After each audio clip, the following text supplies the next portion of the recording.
For Session Update, I'm Shannon Lurkey. Noting that at least 21 women were murdered in domestic violence homicides in 2016, the Minnesota Coalition for Battered Women called a press conference to comment on the 2016 Minnesota Femicide Report and to increase awareness of the impacts of domestic violence in Minnesota.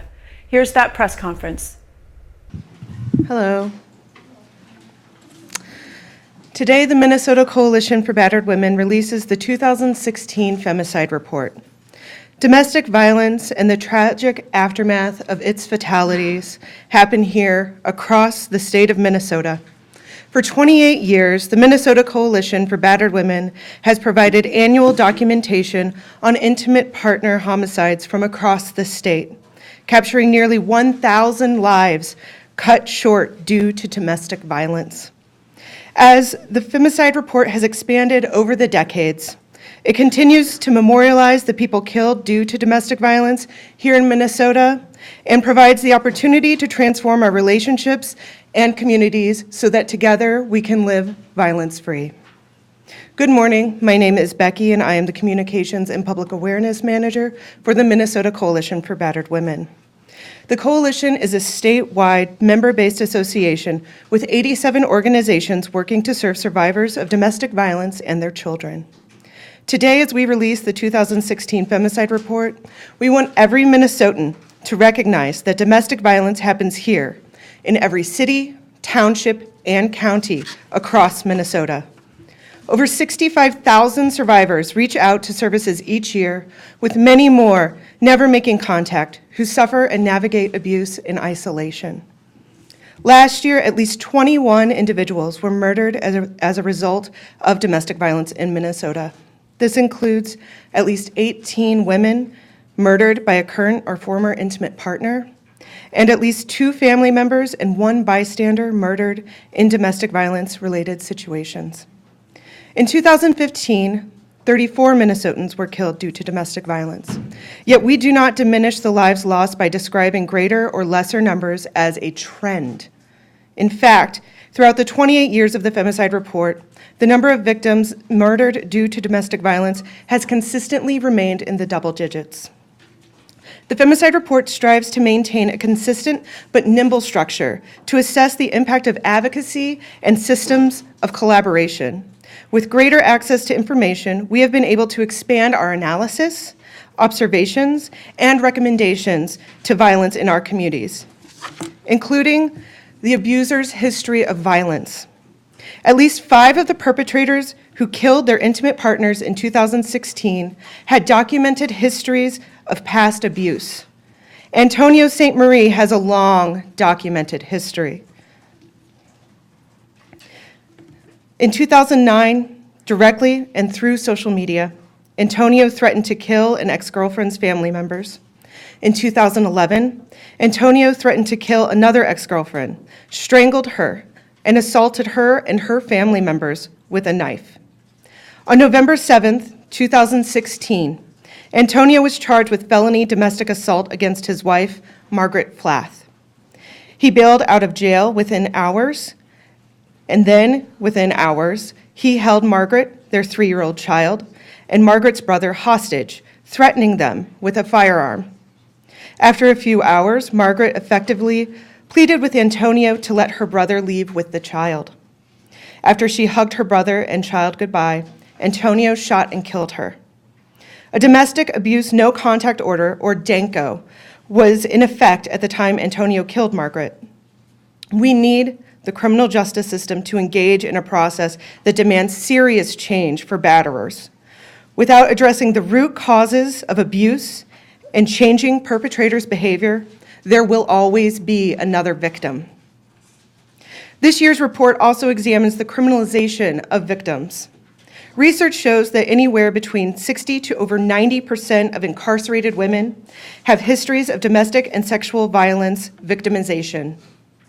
Victims are criminalized for a variety of reasons, retaliating or acting out in self-defense, engaging in criminal behavior, which may be a coping mechanism to survive abuse, or by being detained due to immigration or refugee status. One victim, Tasha Hansen, was arrested alongside her abuser as a co-defendant. In 2011, Tasha called law enforcement for assistance after being strangled, threatened with a firearm, and held against her will. Her abuser said he, quote, should have tied her up and thrown her in the weeds. Tasha used a knife in self-defense, causing minor injury to her abuser. Both Tasha and her abuser were arrested. Tasha was sentenced to 6 days in jail, followed by a year of probation. In May 2016, she was found beaten and strangled in the woods. The criminal justice system is not the only institution responsible for ending domestic violence. The solutions are also found here in this room with the media. The way in which media reports stories directly impacts our community response to violence. In 2016, we tracked and analyzed media responses to domestic violence homicide. We read reports utilizing extremely problematic language and terminology, such as love triangle, romantic rivals, domestic dispute, or passive language that disguised domestic violence. Narratives also portrayed domestic violence as a single, quote, passionate episode, rather than a systematic issue or pattern of power and control. In media coverage of several cases of women murdered in 2016, where the perpetrator had a documented history of domestic violence, some media outlets did not recognize the murder as a domestic violence homicide. In other cases, the media solely focused on the life and reputation of the perpetrator, describing the murderer as a nice man, instead of creating a narrative that centered on the victim or highlighted lethality factors. For example, in the reporting of Margaret Flass homicide, Antonio St. Marie's long documented history of abuse was not contextualized. No patterns were named, no mention of how interventions had failed. Recognition and contextualization of domestic violence homicide is an essential component of responsible reporting. Now, more than ever, media shapes our worldview, our culture, and the behavior of our communities. To speak more on the impact of domestic violence homicides on communities across Minnesota is Erica Staub-Absher, Executive Director of Hope Center in Faribault.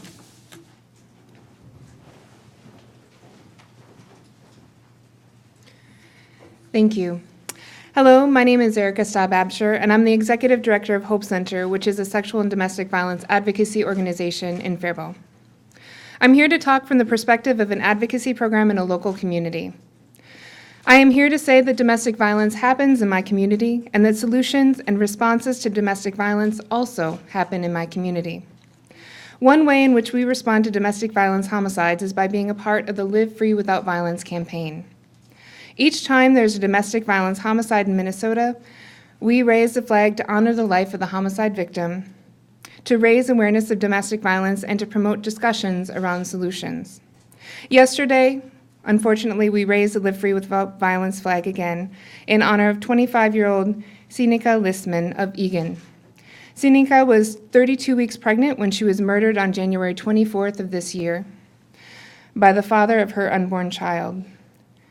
Sinika will be a part of the 2017 Femicide Report. Homicide during pregnancy is a horrific tragedy, and unfortunately not one that is not uncommon. Not medical complications or related health issues, but homicide is the #1 cause of death for pregnant or postpartum women in the United States. Intimate partner violence is also the leading cause of injury during pregnancy. Each year we have homicides of women who are pregnant or postpartum. This year, Luba Savanak was 26 weeks pregnant when killed by her husband. Tanya Skinaway had just given birth 2 months before she was killed. During and immediately following pregnancy can be a time of increased risk for battered women. It is important that healthcare systems are involved in the response to domestic violence and that they are in partnership with the criminal justice system and also with community advocacy agencies. I also want to talk about the impact of domestic violence on children. In 2016, 2 children, Luis and Niley Ronquillo, were murdered alongside in an attempt to kill their mother.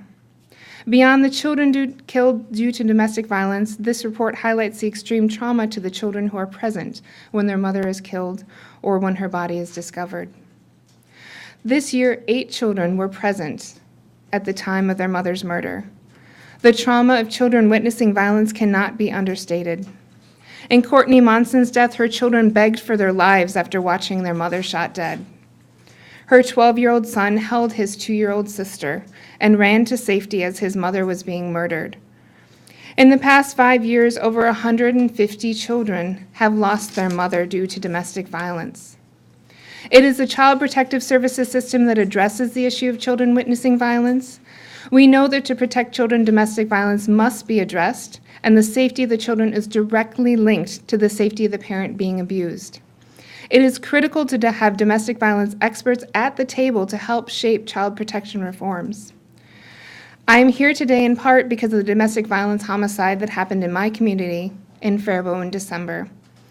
Barbara Larson, who is known as the face of Faribault for her work in the community and who is a friend of mine, was at the Chamber of Commerce where she worked and was killed by her ex-husband while she was at work. This is a case where law enforcement was involved. There was a protective order. I know that Chief Schnell will be speaking about law enforcement and the criminal justice system responses, but I want to emphasize how vitally important our community partnerships with law enforcement are. However, we know that true safety comes from the resources found within our communities. A hairdresser who offers a listening ear and follows up with a missed appointment. A supervisor who drafts and enforces company-wide domestic violence policy. A neighbor who opens the door to safety. Something as small as a comment on Facebook can lead to meaningful change and new resources for survivors. One thing that I've personally done is to write a short book entitled She Stays. This was written in response to a social media discussion that happened after the death of my friend Marjorie Brown Holland and her 15-week unborn baby Olivia Jewell in March of 2013. Marjorie was 37. The social media conversation started between well-meaning friends with questions of, well, why didn't she leave? And I wanted to expand the conversation to help people understand why women stay and how we as a community can be more supportive. The book is a result of those conversations and is a resource that Hope Center offers as a way to broaden the conversation in our communities and across the state. We know that domestic violence is happening in all of our communities. The Femicide Report makes it clear that domestic violence homicides are happening here. I know that the response to domestic violence must happen in our communities as well.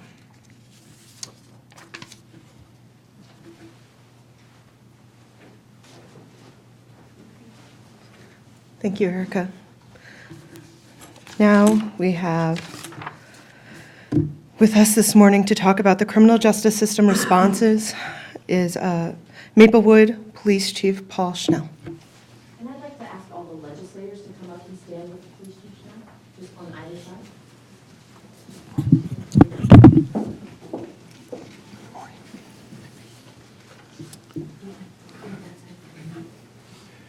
Good morning. My name is Paul Schnell. I am the Chief of Police for the City of Maplewood. Last week, I assisted an officer responding to a domestic violence call in my community. Officers in my small suburban community respond to these calls several times daily. I stood in that woman's apartment while she held her 20-month-old son. With makeup streaked down her face, she cried, the cry that's deep. The ones where you can't get the words out. She said her husband and the father of her child slapped her 3 times and strangled her, stemming from an argument over money earlier in the morning. The young woman said she didn't know what to do. She said she believed he was going to kill her because he said so. She went on to say that she thought she should leave, but she didn't want to take his son from him. I could hear the struggle she was having. A struggle with herself. She wanted things to be better. She wanted hers to be a normal, healthy relationship. She also realistically assessed her situation. She could end up being killed at the hands of her husband. She needed to leave but was unsure how to do so safely. I thought about her and this event today, this report today. I can't imagine what it's like to feel as though a person you love or once loved will kill you. As I read this year's Femicide Report, the stories reminded me of the woman I talked with last week. Too often we read these tragedies and wonders why the victim did not act quicker to flee from the danger of their batterer. Though it may be easier to focus on the action or inaction of the victim, Isn't it normal to want a healthy relationship? After all, in a healthy relationship, it's not normal to batter. It's not normal to abuse or kill. Why then do we struggle sometimes to challenge the actions of the perpetrator? So today we come together to better understand the profound and irreparable harm caused by perpetrators of those whose lives we remember today. For the women I met last week and others like her, we gather to let them know we care. But we also come together to take a look in the mirror, to evaluate things we might do individually, institutionally, and systemically to make a difference. As I look in the mirror, on behalf of my profession, it's clear that law enforcement must continue to invest in growing trust with all the people we serve. Minnesota's police officers, sheriffs, deputies, state troopers, and conservation officers must redouble efforts to build trust by providing responsive and effective resources, especially to those frequently underserved. Law enforcement needs to be seen as a resource for our immigrant communities, for communities of color, and for all those who have hesitated to reach out when help is greatly needed. Minnesota's law enforcement can do this in a number of ways, including growing our partnerships with individual community members, their neighborhoods, and importantly, the community resources that exist, including the domestic violence advocacy programs. We in law enforcement must build stronger relationships with domestic violence advocacy programs. We need to trust their expertise. We need to trust the expertise of all our community partners. We need to listen to them and learn of the ways that we can improve our response to domestic violence. We need to explore different ways to thoroughly evaluate risk and identify the right interventions at the right time and for the right reasons. We must incorporate best practices in our work, like deepening our investigative efforts in support of predominant aggressor policies to ensure that victims are not being subject to arrest simply for protecting themselves. We in law enforcement acknowledge that no profession, including our own, is immune from domestic violence.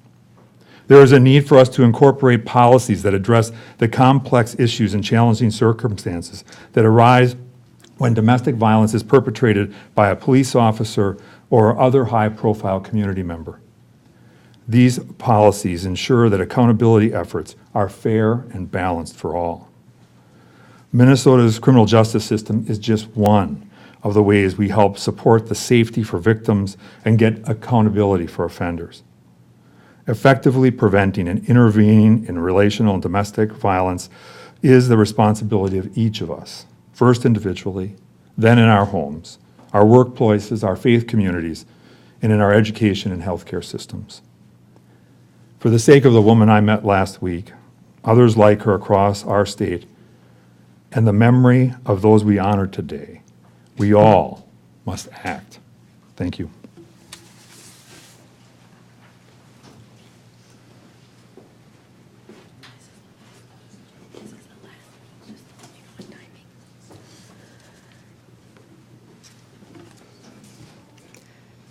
Good morning. My name is Rebecca Moses, and I'm with the Minnesota Coalition for Battered Women. Thank you to Erica Staub-Absher and Chief Schnell for speaking today. I want to highlight the policy solutions that can happen here at the Capitol in response to domestic violence. We do not have a specific piece of legislation that we are promoting this legislative session. Rather, we are asking that policymakers see the ways in which domestic violence intersects with every aspect of our lives and every aspect of legislation, from healthcare, housing, and child protection to public safety, childcare, and employment. When policymakers like legislators who are standing here with me today understand those intersections, important policy solutions will happen right here at the state capitol. I would like to thank the legislators who are here with me today. Representative Franke, who had a femicide in his district this year, Senator Dibble, Representative Becker-Fenn, Representative Flanagan, Representative Dean, Senator Zietzik, and Representative Hortman. Thank you for joining us. MCBW's 2017 policy agenda focuses on the intersections of domestic violence with healthcare, 1, child protection, 2, and criminal justice reforms.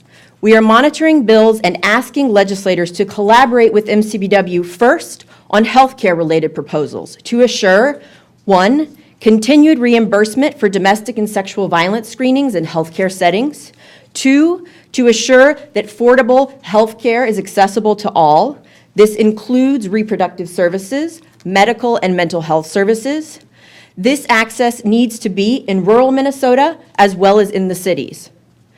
Finally, to assure that there is no discrimination against domestic violence victims for pre-existing conditions. 2, with regard to child protection, we are asking legislators to make sure that the Department of Human Services addresses domestic violence along with the issues of children witnessing domestic violence. And very importantly, that the Department of Human Services collaborate with the Coalition for Battered Women and give us a meaningful role in crafting those solutions. Safety must be the top consideration, safety of children and safety of the protective parent. Reforms must not deter families from seeking services. The increase of resources needs to include not only financial support for child protective services and for the courts, but also for the families struggling with poverty and for the community-based advocacy and services needed by the families. And finally, in terms of criminal justice system reforms, MCBW is asking legislators to craft legislative solutions that enhance law enforcement and criminal justice systems in ways that make them a resource to every community, no matter the victim's race, immigration status, ability, or income level. We also want to recognize and ask legislators to work with us on the fact that incarceration alone is not a solution to ending domestic violence. As prison population reform is discussed, when looking at the cost-benefit of services within corrections, batterer intervention programming and treatment must be a part of the discussion. Importantly, there must also be an understanding of the need for locally available and culturally appropriate services. We also wanted to add this final point. As this is a budget year, in budget discussions, know that the advocacy services provided in all 87 Minnesota counties is critical. It should be expanded, but definitely should not be eroded. With the uncertainties at the federal level, state funding support is all the more important. These are just some of the legislative policy issues where domestic violence needs to be included this session.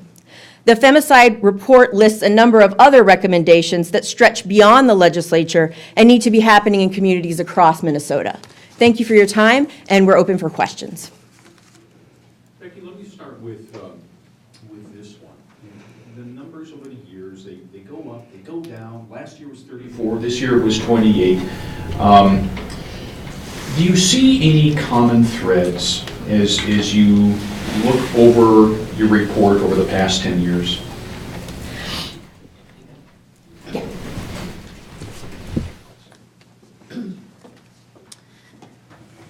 Hi, I'm Liz Richards, the Executive Director of the Coalition. In terms of the numbers going up, the numbers going down, partly why we said we don't talk about trends, because one, it's just not possible looking at the numbers, and they do go up and they do go down. What the commonalities that we do see is, and this is actually in the report, one of the things we look at is what are called lethality factors. There's been a fair amount of research done about what are key indicators that if these things are present, the likelihood of lethality would be greater. And so these are some of the things that we look at in our report, and we continue to see year after year that these indicators are present in a significant number of the cases. Such as a history of violence, threats to kill, if there's domestic violence present, access to firearms. So those are some of the things that we track, and we see those present every year. Chief Schnell, you mentioned that you needed to, law enforcement needed to collaborate with resources for domestic violence. What's an example of that? Well, I think across the state, there is tremendous work being done in terms of the collaboration between domestic violence advocacy and law enforcement, but I think that needs to be expanded. The biggest example, the best example, is that today, when a domestic violence incident occurs in my community or in the city we're in today in St. Paul, that information is shared with that domestic violence advocacy program, and that advocacy program is reaching out to and making contact with that victim. And what we know is that the more support that a victim has during the course of that process, the more likely they are to engage in and continue the process going forward. So advocacy becomes literally crucial and critical to the work that we do in terms of the effective outcomes. We know that, and we've been able to really markedly evaluate that. And do you find that it's a problem pressing charges? A lot of women might not want to against a boyfriend or a husband. So one of the things that I mentioned was, I think as we look at the range of options, I think we have to begin to explore not just a straight criminal justice response, but we are looking at, even on that front, of doing evidence-based prosecution in some cases, which means that we are using the evidence that was collected in an effort to intervene with that offender. So there is a variety of strategies that I think are developing and emerging, and I think as we learn from these collective experiences, we'll ultimately develop better best practices that can be applied across our state. Chief, you also talked about being better listeners to your immigrant communities. Do you sense, and granted, it's just Maplewood that I know you represent, but do you sense that there are certain barriers in those immigrant communities, whether it's language, whether it's culture, whatever, that may make them more or less susceptible? I don't want to read into your comments, but are you seeing more stress on your immigrant communities or minority communities when it comes to domestic violence? Well, I think, yeah, I mean, there's just no doubt that when we look at what's happening, some of the tone and tenor of even our conversations, the most significant concern that we have from a law enforcement perspective as well as a policy perspective, I'm sure, is that some of these conversations will have a chilling effect. And ultimately, that erodes the safety not just for the people in those immigrant communities, that erodes the safety and well-being of all of our communities. And I think this is the time for us to double down in terms of, from a law enforcement perspective and from all the partners that we have, to double down in terms of working with and creating stronger relationships and connections across and with those immigrant communities.